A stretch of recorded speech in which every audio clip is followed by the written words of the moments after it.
last night. So who has the staying power to take it all the way to the nomination? Joining us now for his reaction is Milwaukee County Sheriff David Clarke. Sheriff, it's good to see you this morning.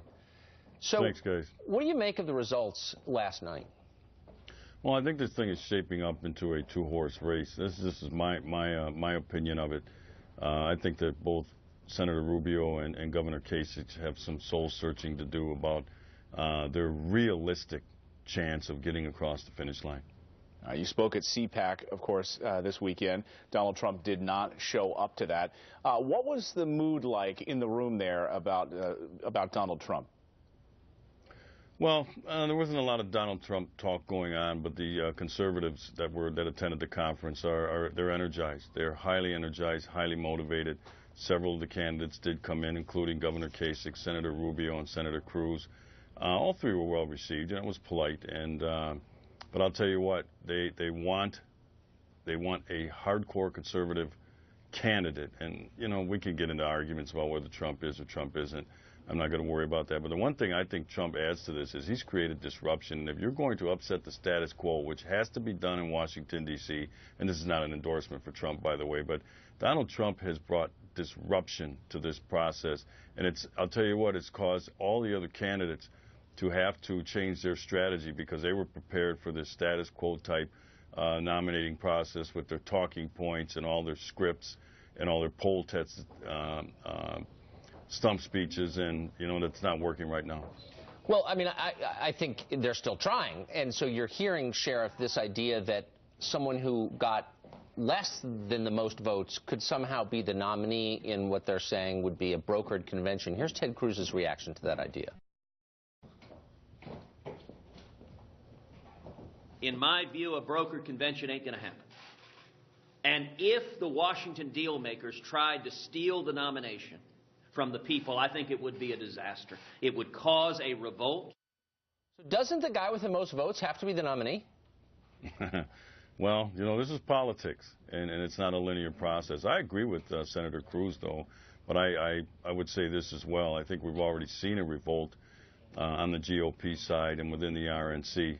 But I agree with him that if somebody tries some chicanery or some shenanigans to somehow get somebody else in there who didn't have the most delegates, that would be bad news. I would not advise that of the GOP side. That would be bad news going into November. We've been hearing a lot lately about folks throwing their support behind law enforcement because there's a shortage across this country. And obviously they feel embattled. Here are Donald Trump and Ted Cruz talking about the police recently. Listen. Do we love our police? Do we love our police? Where would we be without them, in all fairness? I want to also talk to all the police officers and firefighters and first responders who have been left behind with this president starting in January 2017. I will have your back. Sheriff, you're seeing, police shortages all across the country. So what, no love for law enforcement anymore? What do you think is going on here? Well, first of all, kudos to Senator Cruz and Donald Trump. Those are the only two candidates who have unambiguously stated their support for the American law enforcement officers. They haven't tried to couch it or, little subtle hints like I'm seeing out of Mrs. Bill Clinton and Bernie Sanders. They'll quickly say, we support the police, and then they'll go on this tirade for three minutes in terms of bashing them. But what's happening is people who are trying to make a decision whether to come into this career or not, they're looking long and hard, and they're seeing how the American police officer is being trashed. They're being slandered, unfairly maligned, their reputation, their standing in the community, their integrity, their honesty, their sacrifice.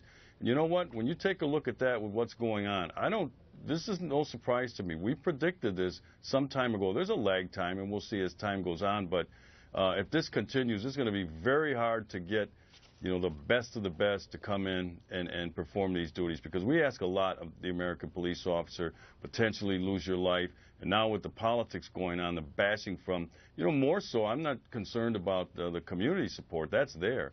We don't have the political support. And no one gets into this to end up on a memorial wall or stare at some criminal indictment that was politically arrived at, like the Baltimore Six. Those guys are political prisoners. Yeah, it sure seems that way. Sheriff, thanks for joining us. And I'd be remiss if I didn't say that's just the most awesome hat I've ever seen. So congratulations on that. That is a great hat. Thank you. Thanks, Sheriff. All right.